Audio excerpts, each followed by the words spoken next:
आहे ती पूर्ण माती फक्त झाडून घ्यायची. पूर्ण माती ज्यावेळेला लागवड करायची तेव्हा बीज प्रकार करायला सांगतो मी तुम्हाला. आता काही करायचं नाही, विनाकारण पैसे घालवायचे नाहीत.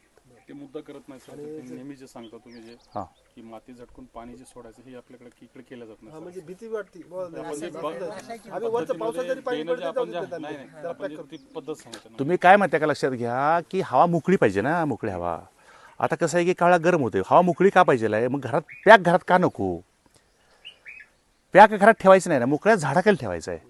आणि ज्यांना झाडाखाली ठेवणं शक्य आहे त्यांनीच ठेवा हो. ज्यांना ठेवणंच शक्य नाही त्यांनी तो प्रयोग करूच नका. आणि हळदीच्या पाल्याचा किती जास्त 1 इंचाचा थर वरून द्यायचा आहे. किती 1 इंचाचा वरून थर द्यायचा आहे, जास्त थर द्यायचा नाही. आणि 1 महिना आता पाणी मारून ठेवल्यानंतर 1 महिना परत काही करायचं नाही. आणि याच्यातले हे बाद झाले गड्डे ठेवू नका ना तुम्ही. तुम्हाला 12 क्विंटल गड्डे लागणार आहे की 10% जास्त ठेवा की. आणि जेव्हा लागवड करायची आहे त्यावेळेला त्याचा तो संपूर्ण मुळे आहेत त्यावेळेला काढून घ्यायचे आहेत. सर अजून एक तुम्ही बोलता एक बोलून की यावर्षी हळद ठेवून हां हां